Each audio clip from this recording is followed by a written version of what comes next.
Sharon Sumlin had been working up the nerve to text her neighbor Darius for 3 weeks. He lived 2 floors above her in the same Koreatown apartment building in Los Angeles, had the warmest smile she'd ever seen on a man, and had mentioned twice in passing that he loved lamb stew. So at 9:47 p.m. on a Thursday in October, sitting cross-legged on her couch in her favorite pajamas with a glass of wine she'd poured for courage, Sharon finally typed the message she'd been composing in her head all day.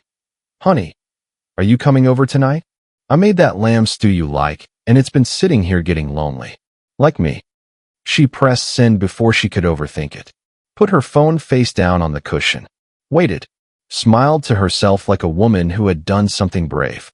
What Sharon didn't know, not yet, not for another 45 agonizing seconds, was that her thumb had landed 1 contact above Darius in her phone list. 1 contact higher. The difference between her cheerful neighbor with his bad puns and his vinyl record collection she'd admired through his open door for months, and a man named Min Sung, whose number she'd saved 8 months ago after he'd left his business card at her catering company's event desk with a note that just said, "In case you ever need anything handled." She'd saved him as Min Sung building owner and promptly forgotten he existed. Min Sung had not forgotten Sharon. He'd watched her catering company transform the lobby of his building twice since she moved in.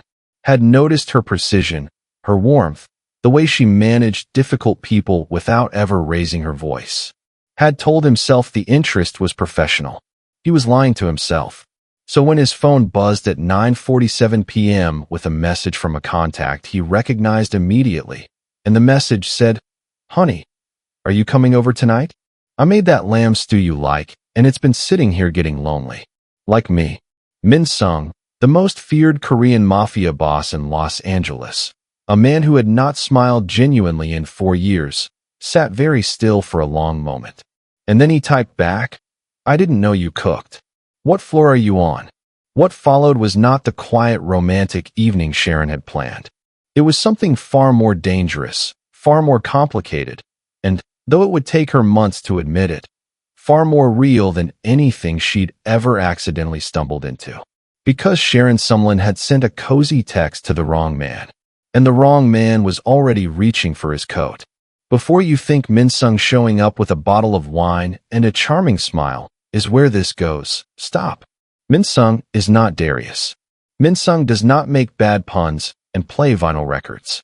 Min Sung runs organized crime across 3 counties, hasn't shown genuine interest in a person in 4 years, and is currently in the middle of a territorial war with a rival organization that would love nothing more than finding his weakness. And Sharon? She has no idea who she accidentally texted. She thinks she made a slightly embarrassing mistake with the landlord. She has no idea that replying to that text just made her the most interesting person in Los Angeles's criminal underworld. Hit subscribe, because what happens when a warm, funny, completely unintimidated black woman accidentally becomes the obsession of LA's most dangerous man is the kind of story you absolutely cannot put down. One wrong text. Everything changes. Sharon Sumlin had built her catering company, Sumlin and Served, from a folding table and a dream. 5 years ago, she'd been working double shifts at a hotel kitchen in Atlanta, saving every dollar, telling herself that one day she'd be the one running events instead of catering to the people who ran them. She'd moved to Los Angeles 3 years ago with her recipes, her grandmother's cast iron skillet, and exactly enough money to survive for months if she was careful. She hadn't been careful. She'd been brilliant. And Sumlin and Served was now one of Koreatown's most sought-after catering companies, known for its fusion menu that combined Southern American cooking with Korean flavors in ways that made food critics write full paragraphs about her collard green John and her kimchi mac and cheese. Sharon was good at building things. She was less good at asking for what she wanted personally, which explained Darius. Darius Okafor, apartment 5C, 2 floors above her. She'd met him 3 weeks ago when he'd helped her carry catering equipment to her van and refused to let her tip him. He had deep brown skin, a gap-toothed smile, and had spent 10 minutes discussing the superior acoustics of vinyl records with complete sincerity while helping her wrangle a folding table into an elevator. She liked him enormously and had managed to communicate this by saying absolutely nothing useful every time she saw him. The lamb stew had been an inspiration, a reason to connect, an excuse that was also genuine because she really had made too much stew and she really did enjoy his company. She'd spent 20 minutes composing the text, then sent it, then immediately grabbed her phone back when it buzzed with a reply. The name on the screen stopped her cold. Minsung, building owner. Sharon stared at it, then at the message. I didn't know you cooked. What floor are you on? Her brain went offline for approximately 3 full seconds. Minsung was the building owner, not Darius, not her cheerful neighbor with the vinyl records. Minsung, who she'd met exactly once at a building association meeting 8 months ago, who wore suits that cost more than her monthly rent, who had given her his card with that cryptic note, and looked at her like he was solving an equation when she spoke. Sharon looked at her contacts list. Darius was saved under D. Minsung, she'd saved under M. In her phone's alphabetical order, Minsung came directly before Darius. One contact up. Oh no, Sharon whispered to no one. Oh no, no, no, no, no. She typed back immediately, fingers stumbling over themselves. I am so sorry. This was meant for someone else. Please ignore that message completely. Have a wonderful evening. So sorry. She hit send. Put the phone down. Picked it up again immediately. 3 dots appeared. He was typing. You call me honey. Sharon's face went fully hot. That was a mistake. The honey or the text? Both. All of it. Everything. A pause. Then, that's a shame. I like lamb stew. Sharon stared at the message. What did you say to something like that? What was the correct response when you'd accidentally sent a flirtatious text to your building owner at 10 p.m. on a Thursday? Mr. Minsung, I apologize for the confusion. This was genuinely an accident. I was trying to reach my neighbor. Your neighbor who you call honey and make lamb stew for. We're at an early stage. Apparently not early enough if you're making lamb stew. Sharon bit her lip.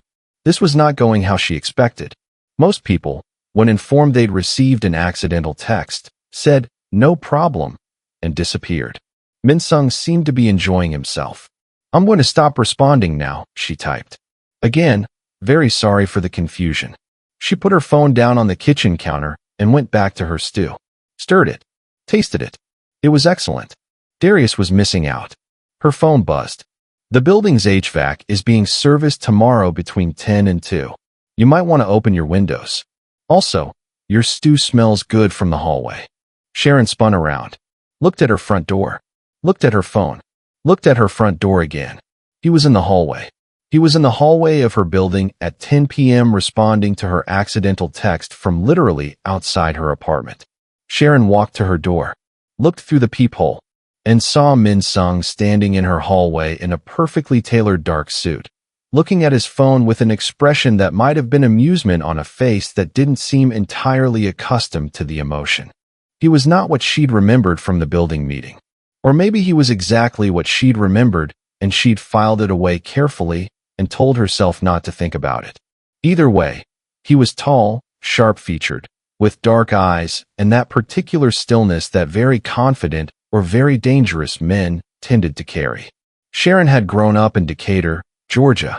She knew the difference between the two kinds of stillness. She opened the door anyway. You were already in the building, she said. I live here, Minsung said. Penthouse. Right. She leaned against the doorframe. So the HVAC notice was real. Everything I say is real. He looked at her with that same equation-solving expression she remembered. I was coming downstairs when your text arrived. And you thought the appropriate response was to text me from my hallway? I thought the appropriate response was to check if you were all right. Texts like that, sent at 10 p.m., sometimes mean a person is having a difficult night. Sharon blinked. That was unexpectedly thoughtful. I'm fine. Just embarrassed. Don't be. He tilted his head slightly. Who's Darius? My neighbor. 2 floors up. 5C. You know your tenants. I know everything about my building. Something shifted in his expression, not quite warmth, but something adjacent to it. You've been living here 14 months. You run a catering company that has been written up in 4 food publications. You work Tuesdays through Saturdays and cook for yourself on Sundays. You play jazz when you're working and R&B when you're relaxing. Tonight sounds like R&B. Sharon stared at him. That's either very attentive or very unsettling. Probably both. He paused. The stew actually does smell exceptional. Sharon looked at this man, building owner, observant to the point of surveillance, standing in her hallway at 10 p.m. being unexpectedly interesting, and made a decision she knew she'd either never regret or deeply regret for the rest of her life. You want to come in and try it? Minsung looked at her for a long moment. Like the invitation surprised him. Like he wasn't certain what to do with it. Yes, he said. I would. He stepped inside, and Sharon closed the door, wondering what exactly she'd just started. Minsung ate 2 full bowls of lamb stew and did not speak for the first several minutes of eating, which Sharon initially found alarming and then recognized as the highest compliment she'd ever received at a dinner table. This is extraordinary, he said finally. Grandma Sumlin's recipe. Modified. Sharon refilled her wine glass, noticed she hadn't offered him any, felt mildly guilty, and offered. He declined. She used rosemary and thyme. I swapped the thyme for doenjang. Fermented soybean paste.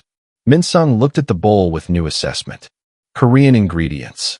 I've been in Koreatown for 3 years. You pick things up. She sat across from him at her small kitchen table. You're not what I expected. What did you expect? You were at that building meeting for about 11 minutes, and you corrected the property management company's accounting twice, and then left without saying goodbye. I expected someone more. Efficient. Abrupt. Something moved across his face.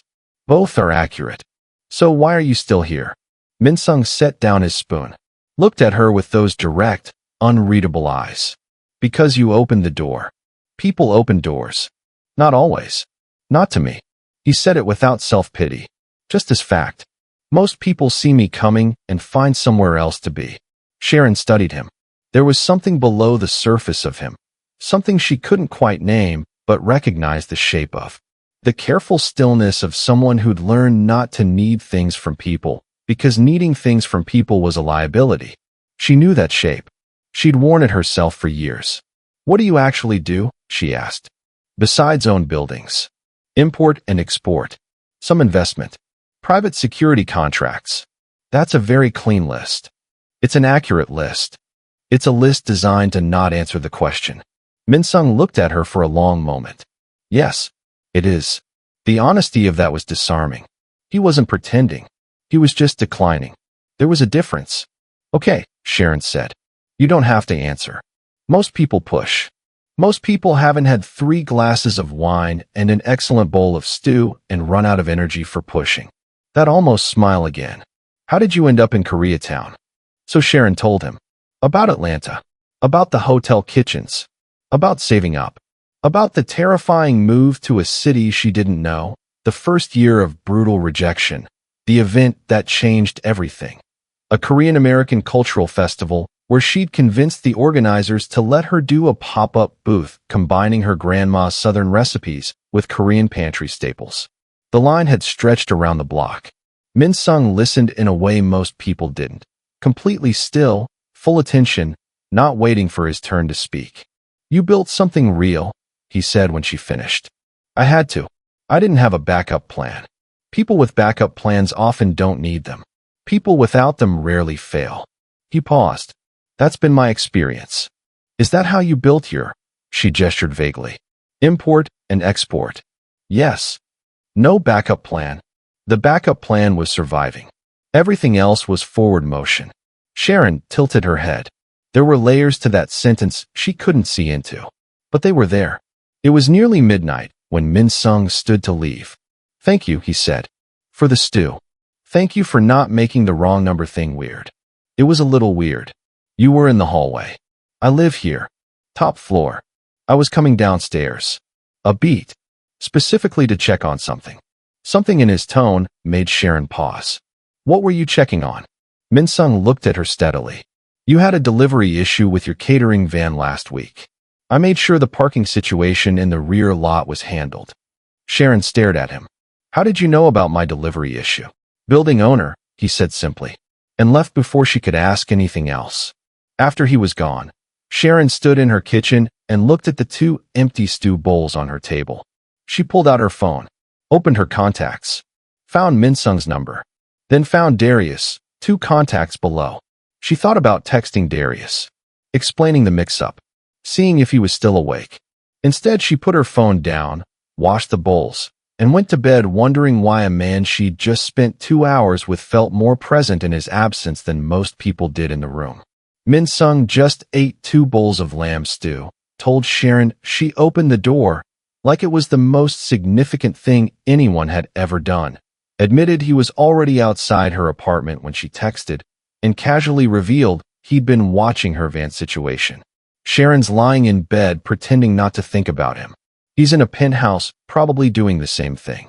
Also, import and export is doing a lot of heavy lifting as a job description, and Sharon absolutely clocked it. This is going very well for someone who meant to text her neighbor. Subscribe. 3 days later, Sharon found out who Min-sung actually was. It happened accidentally, which seemed to be the theme of her life lately. She was catering a private dinner for a Korean-American business association, the kind of event where people spoke in low voices and the money in the room was old and quiet and serious. She was overseeing her team in the kitchen when she overheard 2 men talking in the hallway. Min-sung won't come to these anymore. Too public. Smart. After what happened with the Ryu organization. Shoo, don't say that name here. He's consolidating. The whole West Side operation is. Sharon dropped a serving spoon. The men stopped talking. She picked it up, apologized, and moved away. But she'd heard enough. After the event, she sat in her van in the parking lot and searched the name Min-sung on her phone. The results were sparse. Men like him didn't have social media profiles.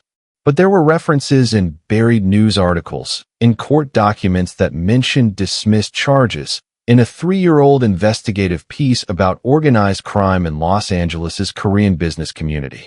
Min-sung Kwon, building owner, import-export, private security, and beneath that sanitized surface, an organization that the article's sources described in terms Sharon had grown up understanding the weight of. Territory, hierarchy, consequences. She sat with that information for a long time. Then she drove home. Min-sung was in the lobby when she arrived, talking quietly to a man in a dark jacket who disappeared the moment Sharon walked in. Min-sung turned, and from his expression, she could see he understood that something had changed. "You found something," he said. "I heard something. At an event tonight. About me." "Yes." She looked at him directly. She'd always had trouble lying with her face, so she'd stopped trying years ago. "You're not just a building owner." "No." "How not just?" Min-sung studied her. "Significantly not just. And the import-export is real, and also a simplification." Sharon nodded slowly. She should leave. Get in the elevator. Go upstairs. Stop this before it became something she couldn't extract herself from. "Why did you come downstairs that night?" she asked instead. "I told you. I was. You were watching the lobby camera. You saw me come home. And you came down." She held his gaze. "I'm right, aren't I?" Min-sung was quiet for a moment that stretched long enough to be an answer. "I noticed you," he said finally.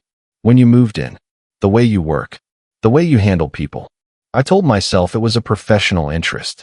It wasn't. So you watched me for 14 months and never said anything. What would I have said? I'm not," he stopped. Started again differently. "My world is not safe for people who aren't already part of it. I was aware of that. But you came down when I texted. You said you were lonely." Something moved across his face that looked raw and quickly controlled. "I couldn't not come." Sharon should have found that alarming. Should have found the surveillance alarming, the criminal empire alarming, all of it alarming. Instead, she found herself thinking about the way he'd eaten her stew like it was the best thing he'd tasted in years. About the way he'd listened. "I couldn't come. You should have told me," she said. "I know. What exactly are you? Be specific." Min-sung looked at her for a long moment. Then, with the same directness he'd used when he admitted his business description was a simplification, he told her. "Not everything, but enough. The organization he ran. The territory. The nature of the operations. The fact that his world involved violence he didn't apologize for and power he'd built from nothing. When he finished, Sharon was quiet. "Thank you," she said finally, "for telling me. You can walk away." "I won't," he stopped. "I would understand. I might." She looked at him. "Or I might not. But I need to think." She got in the elevator. He didn't follow.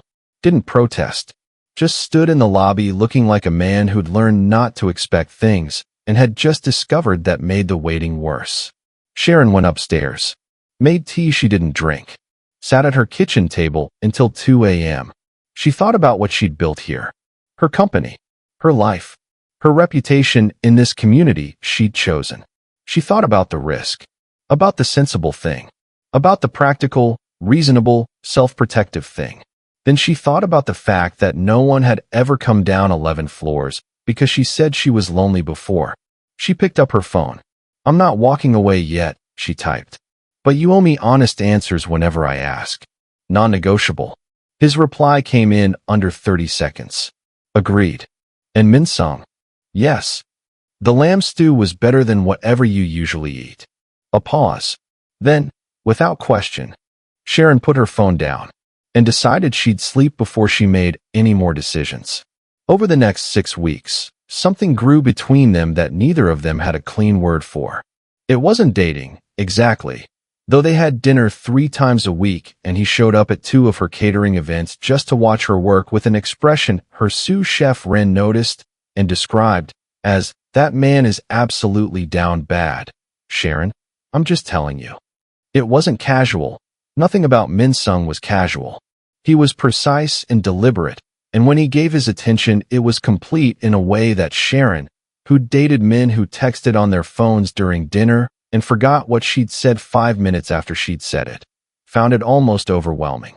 What it was, specifically, was this: the most honest connection Sharon had had with another person since she was a child and didn't know enough to guard herself yet. Minsung didn't perform. He didn't flatter or charm or try to manage her impression of him. He was exactly what he was, and he let her look at it directly. And Sharon, who'd spent years being the most capable person in any room, and therefore the person everyone leaned on and no one truly saw. Sharon found being truly seen by someone terrifying and also quietly revolutionary. She met his second-in-command, a severe man named Hyuk Jae, who regarded her with the professional suspicion of someone trained to trust no one and was visibly baffled by the fact that Minsung smiled slightly more in Sharon's presence. She did not meet Minsung's family. She learned, carefully, that the family situation was complex, that there was a brother. She learned that much. The specifics came later, in the worst possible way. It was a Sunday, 5 weeks in, when she asked him the question she'd been holding. They were at her kitchen table again, a pattern that had established itself without either of them deciding it.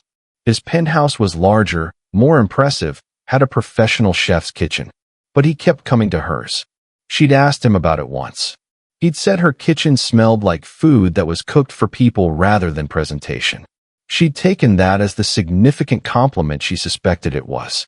"Tell me about the woman," Sharon said. Minsung's hand stilled around his coffee cup. "What woman?" "The one in the photograph on your desk. The one you turn face down when I come upstairs." She met his eyes. "You said honest answers whenever I ask." A long silence. "Her name was Sue," Minsung said finally. We were together 4 years ago. She died." Sharon waited. "Let the space do the work." "She was killed," he corrected. "By someone who wanted to hurt me. Who knew she was the most important thing in my life and made that the target." His jaw was tight. "I didn't protect her. I was focused on a territorial negotiation and I missed signals I should have caught. She paid for that. And you've been closed." "Yes." He looked at her. "Until your text. A man like you derailed by a lamb stew text. A man like me was derailed by a woman who opened her door." He set down his coffee. "I'd stopped wanting things, Sharon. Not dramatically, just gradually, over 4 years. Things reduced themselves to operation and function. Then you accidentally texted me at 10 p.m. sounding warm and embarrassed and completely unafraid of me. And something," he paused, Something came back. Sharon looked at him across the small table. I'm afraid sometimes. Of me. Of what happens if this goes wrong. Of what your world costs the people near you. She held his gaze. I built everything I have from nothing. I can't afford to lose it. I know. And I won't let anyone, including you, control me or my business or my life. Not negotiable. I know that too. So what do you want from this, Min-sung? Exactly. He looked at her steadily. You. Whatever you're willing to give me. And if it's not much, I'll take not much and be grateful. That's not as romantic as it sounds. It's honest. It is. Sharon considered. I want to keep building my company. I want to keep living my own life.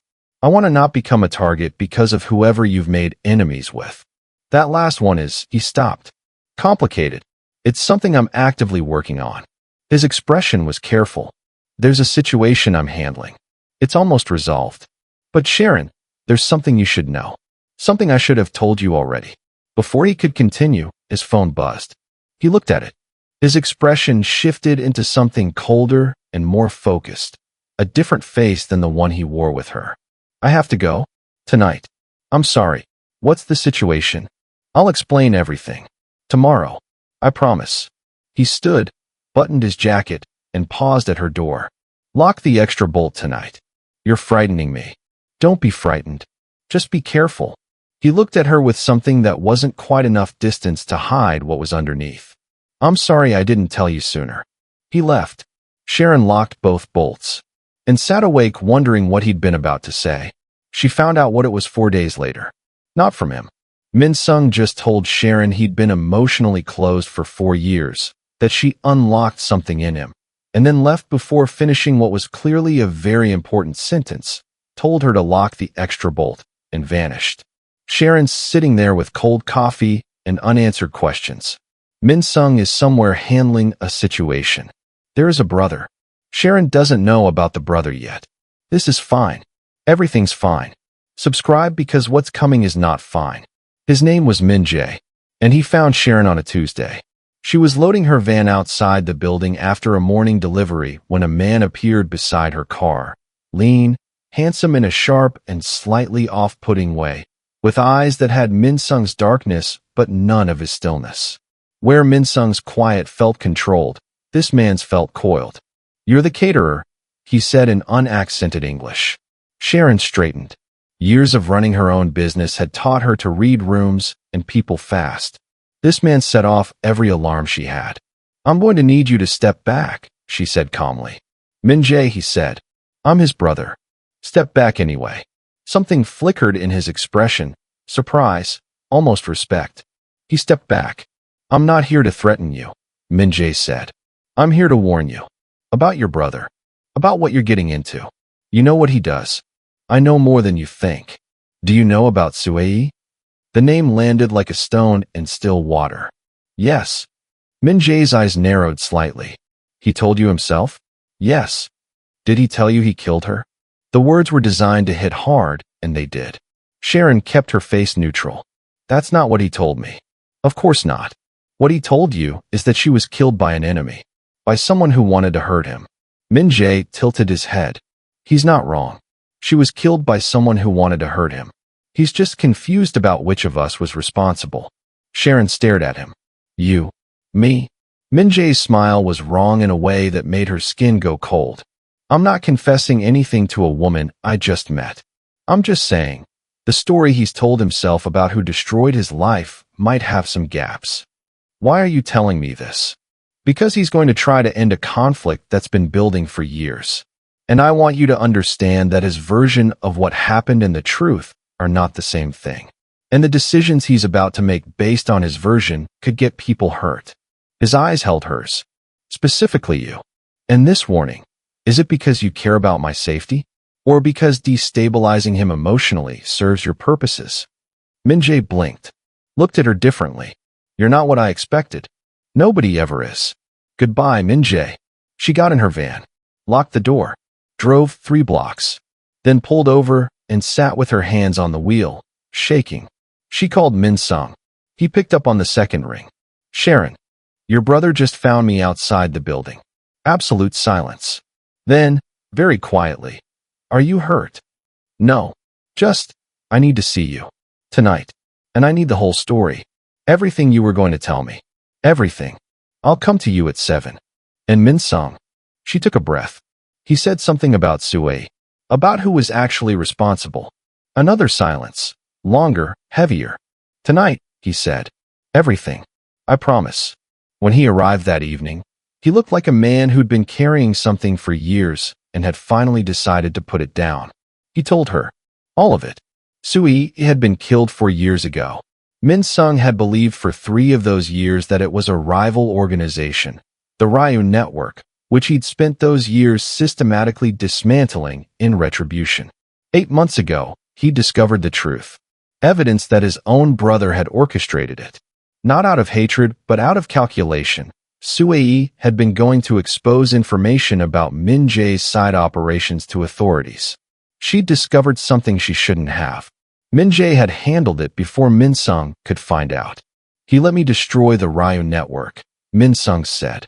Let me spend 3 years thinking they were responsible. Let me carry the grief and the guilt. His voice was flat. It served his interests. The Ryu Network had been competition for him. And now I've been building a case. Quietly. For 8 months. Working with people inside and outside my organization to document everything. Min Jae doesn't know how much I know. He thinks he came to you to destabilize me. Min Sung's eyes met hers. He didn't know that the thing that needed destabilizing stopped working on me weeks ago. What does that mean? It means I stopped being able to think clearly about him the way I need to. Coldly, strategically, because I keep thinking about you instead. He said it without warmth, which somehow made it more affecting than warmth would have. Which is dangerous. Because Min Jae will use you. He's already trying. What are you going to do? End it. All of it. Move on the evidence I've collected. Have him face consequences that don't involve my hands. He paused. You asked me not to be violent. I asked you to not let violence be the first answer. This is the second answer. The first was 4 years of grief and 3 years of misdirected war. The second is making sure he can't hurt anyone else the way he hurt her. He looked at Sharon directly. The way he might hurt you. I can take care of myself. I know, but I'd like you not to have to. Alone. Sharon looked at this complicated, carefully controlled, quietly devastated man across her kitchen table. What does the end of this look like? She asked. He faces criminal prosecution. The evidence goes to the right people. I step back from the parts of my operation that require the most exposure. You're restructuring your entire organization. Yes. Because of me? Because of me. Because I've been running on anger and grief for 4 years, and I don't want to do that anymore. He paused.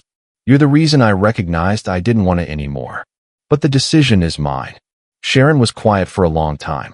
Okay, she said finally. What do you need from me right now? Honestly. Always. To stay, he said. And to tell me if something feels wrong. If someone approaches you. If anything changes. My people are watching, but I'd rather you trust me enough to tell me directly. I can do that. She stood, moved to the stove. Are you hungry? The smallest exhale. Something releasing. Yes. Good. Because I have leftover John, and I'm not eating it alone. Min Jae moved faster than anyone expected. Sharon was at a corporate catering event the following Thursday. A law firm's partner dinner, 60 people, 3 courses, when Rin pulled her aside in the kitchen. There's a man out there. Been watching you the whole first course. Not a guest. He came with one of the junior partners, but he's not paying attention to anyone but you. Sharon looked through the kitchen window. Dark jacket. Young. The way he was positioned in the room, near the exit, angled toward her movements, wasn't the posture of a board party guest. She texted Min Sung under the serving table. Someone's watching me at the Park and Ellis event. Young man, dark jacket, rear exit. His reply, don't leave through the rear. Stay in the kitchen. My people are 10 minutes out. Then, are you scared? She thought about it. No. Annoyed. 3 dots. Then, that's almost funny. Sharon kept working, kept her team moving, kept her eyes on the room through the pass-through window without making it obvious she was watching. The man in the dark jacket moved when the main course went out. toward the kitchen. Sharon picked up the largest ladle she owned. He pushed through the kitchen door, found Sharon Sumlin, head caterer, standing in the center of the kitchen with 6 team members, 2 fire exits, and a cast iron pan her grandmother had given her that she brought to every event. He stopped. "Can I help you?" Sharon said pleasantly. He looked at the kitchen, at the staff, at the pan. "I have a message from Min Jae. You can tell Min Jae that delivering messages through strangers at other people's events is rude. He's welcome to make an appointment." The man blinked. Clearly not the response he'd expected. "He said to tell you, your building has a gas issue. You need to go home immediately." "My building doesn't have a gas issue. My building has perfectly fine gas." Min Sung is very attentive about infrastructure. Sharon tilted her head. "Tell Min Jae I said no thank you." The man looked at the cast iron pan, looked at the 6 catering staff who were watching him with the particular wariness of people who worked for Sharon Sumlin and had absorbed some of her energy over the years. He left.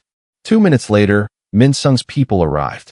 Sharon directed them to the man's car through the event's rear camera footage with the efficient calm of someone who had run events through vendor crises, food allergy emergencies, and one memorable incident involving a string quartet and a fire alarm, and had learned that composure was the only useful currency in a crisis. By 10 p.m., she was home. Min Sung was in her apartment when she arrived, which should have startled her, but somehow didn't. "You let yourself in. I own the building. We're going to have a conversation about that." "Yes." He looked at her, that careful assessment that she'd learned to read as his version of visible worry. "You sent him away with a ladle." "Technically, I sent him away with the threat of a ladle. There's a difference." Min Sung looked at her for a long moment. "You terrify me." "Good. That means we're even." She dropped her bag, sat on the couch. "What's the status?"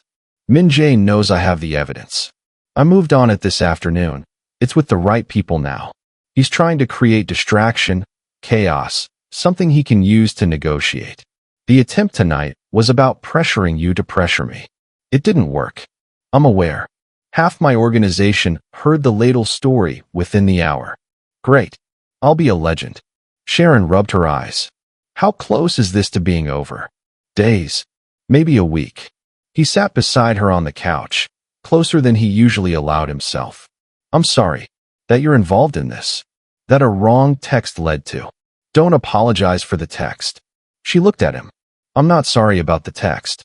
Even now, she thought about the past 6 weeks, about being seen, about honest answers, about a man who came downstairs 11 floors because she said she was lonely. Even now, she said, "But Min Sung, when this is over, when Min Jae has faced whatever he's facing, what does your life look like? Different, quieter. I've been building towards something more legitimate for longer than you know. This," he gestured vaguely at everything, "was always meant to be a transition. I just needed a reason to actually complete it. And now you have one. Now I have one." Sharon leaned her head back. "Make me a promise. Anything. When this is done, when everything is settled, take me somewhere that isn't this building or a catering event. Somewhere we can just be somewhere." Min Sung was quiet for a moment. "Jeonju," he said. "There's a Hanok village. Traditional architecture. The best bibimbap you'll ever eat. Better than mine? Different. Yours is yours. Theirs is centuries old." A pause. "I've wanted to go back for a long time. I never had anyone to go with. Then it's settled." Sharon closed her eyes. "After everything. Jeonju." "Jeonju," he agreed. Sharon just sent a criminal's henchman away from her catering event with the threat of a ladle, and then calmly used the venue's security cameras to help Min Sung's people locate his car. Her staff told the story so fast it reached half the organization within an hour. Min Sung, the most feared man in LA, is sitting on her couch looking at her like she personally hung the moon. They have a trip to Jeonju planned. Min Jae is making desperate moves. Everything is almost over. Except it isn't. Subscribe. There's a twist coming that neither of them saw. The evidence Min Sung had compiled against Min Jae was airtight. Financial records, communications, testimony from 3 former associates who'd agreed to cooperate. It was the kind of case that didn't get dismissed on technicalities. Min Jae was looking at serious federal charges across multiple jurisdictions. What Min Sung didn't know, what nobody knew, was that Min Jae had spent the last 8 months doing exactly what Min Sung had been doing, building his own case. About his brother, not about Sui. Min Jae knew better than to expose himself there. But about the 3 years Min Sung had spent dismantling the Ryu organization, the means he'd used, the operations he'd run. Min Jae had documented everything, carefully, with the help of someone inside Min Sung's own organization. Someone named Hyuk Jae, Min Sung's second-in-command. It came out on a Saturday morning, 11 days after the kitchen incident.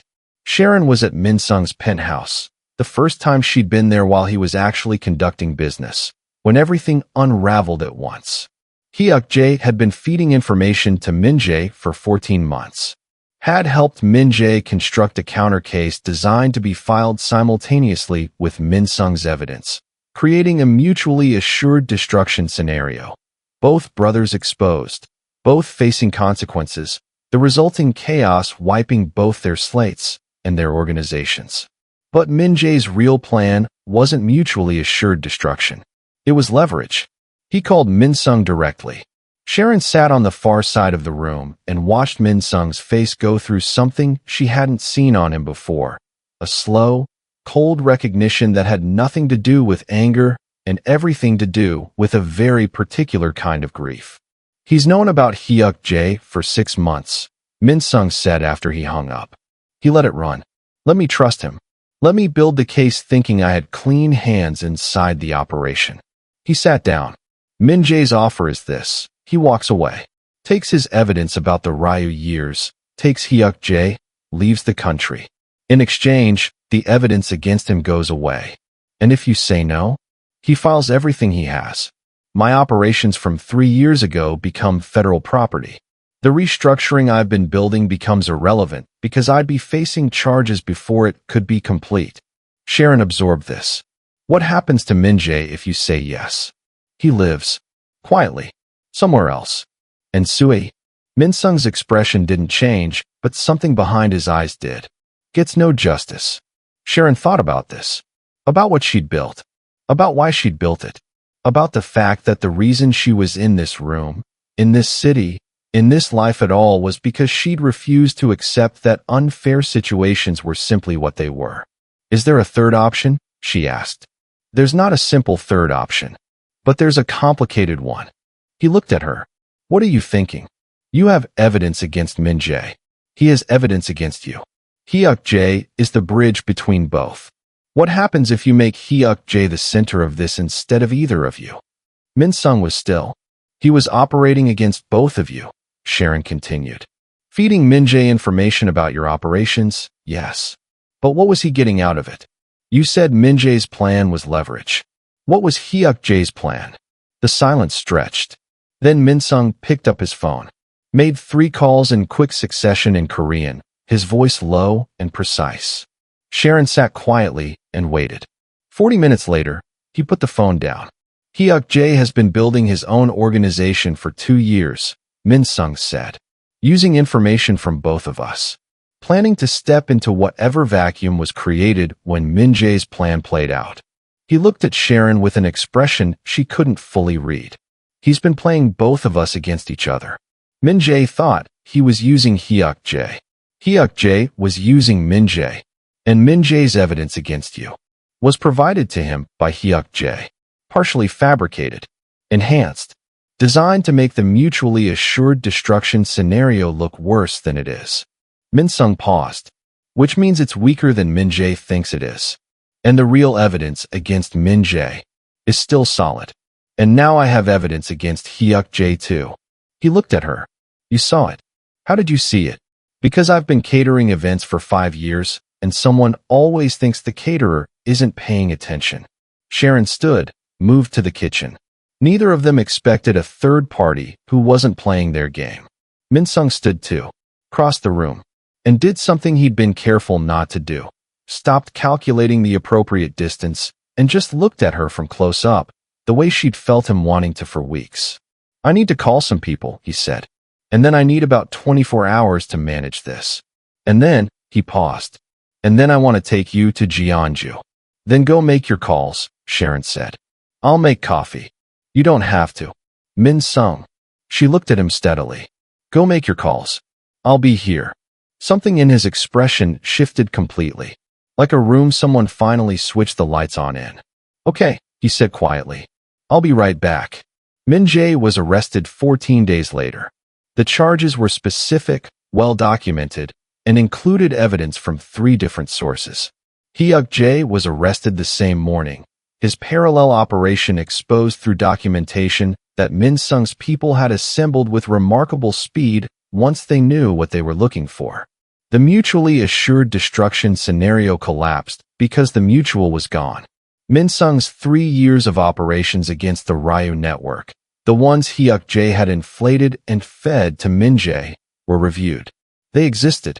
They weren't clean, but they were significantly less than what Min Jae had been told, and the people who would have filed them were no longer in a position to file anything. The restructuring Min Sung had been building for months accelerated.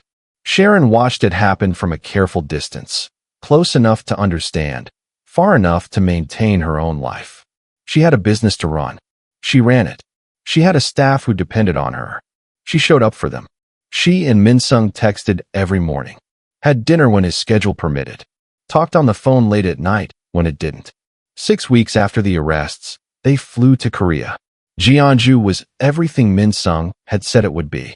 The Hanok village was ancient and warm and improbably beautiful.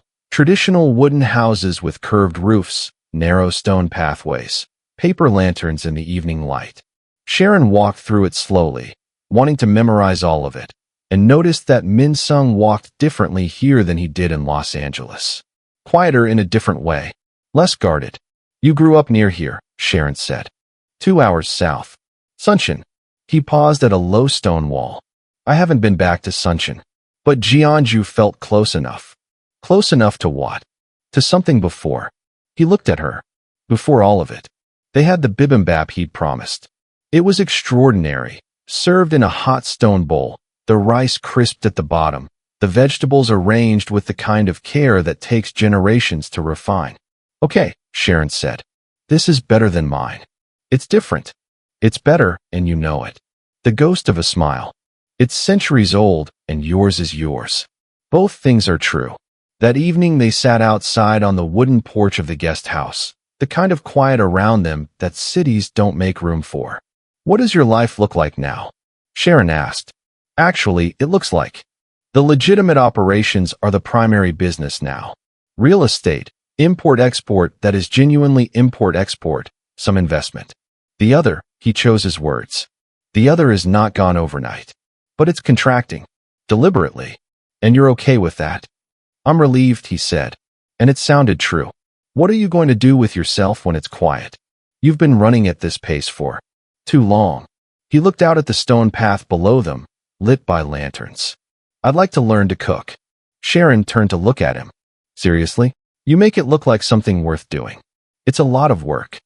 Most worthwhile things are. She laughed, surprised by it, warm with it. I could teach you. Fundamentals. But you have to actually try. No delegating. I don't delegate cooking. You've never cooked. Then I don't delegate things I don't do yet. That's a technicality. I'm precise about language. Sharon shook her head. But she was smiling. You know what I keep thinking about? Tell me. That if I'd scrolled one contact down, if Darius had been one contact up, none of this happens. You'd still be watching lobby cameras, and I'd be trying to figure out how to ask my neighbor about vinyl records. She looked at him. What are the odds? Low, Min Sung said. But outcomes from low odds happen constantly. Every day. Is that your way of agreeing it was fate? It's my way of saying probability doesn't preclude meaning. That's a very you thing to say. Yes.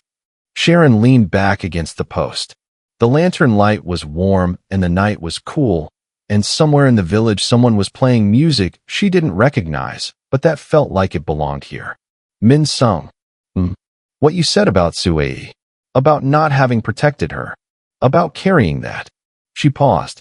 She would have wanted you to stop carrying it. I didn't know her. But I know that's true. He was very still beside her. How do you know? Because no one who loved someone the way you loved her would want them to spend 4 years becoming less. She looked at him directly. She would have wanted you to be more. You know that. The silence was long. When Min Sung spoke, his voice was different, stripped of the careful control he maintained like armor. Yes, he said. I know. Okay then. Sharon looked back at the lantern-lit path. So be more. We'll figure out the rest. Min Sung turned to look at her. And in the warm light of the village her grandmother would have called beautiful without having seen it, something finally settled in his face that had been restless for years. He took her hand, carefully, like something he wasn't certain he had the right to yet, but was going to try. Sharon let him. You know, she said after a while, this is all still technically your fault. How? You texted back. A normal person gets an accidental text and says, wrong number, and that's the end. I'm not a normal person. I noticed. And you're not either. I noticed that too. She looked at the lanterns. Min Sung. Yes. I'm glad you texted back. He didn't say anything, but his hand tightened slightly around hers. And that was its own kind of answer. The end. From an accidental lamb stew text to sitting in a lantern-lit Korean village holding hands with the man she almost didn't meet, Sharon Sumlin sent the wrong text and accidentally started the most significant relationship of her life. Min Sung spent 4 years closed and grieving and watching lobby cameras, and it took one embarrassed woman opening her door to remind him what living felt like. Hyuk Jae is in federal custody. Min Jae is facing charges. The lamb stew recipe is still a family secret. And somewhere in Jeonju, 2 people are figuring out what comes next, together. Subscribe for next week's story. A woman inherits her estranged father's restaurant and shows up to claim it, only to discover he'd left it to the employee who stayed when everyone else left. The confrontation changes both their lives. See you there? Real talk. This whole story started with one misplaced thumb. One contact too high in the list. A. This is clearly fate, and the universe has a plan. B. This is terrifying and Sharon should have said wrong number and blocked him. C. Both. Fate and terrible decision-making are not mutually exclusive. D. None of that matters because a man descended 11 floors because a woman said she was lonely, and that's the most romantic thing in this entire story. Drop your answer below. And tell me, have you ever sent a text to the wrong person? What happened? Also, Hyuk Jae thought he was the smartest person in the room. Sharon figured him out from across a penthouse in 20 minutes. The caterer saw what the criminal missed. What does that tell you? Sound off in the comments. And one last question. If a stranger texted you, honey, are you coming over tonight? By accident, would you say wrong number? Or would you text back? Be honest.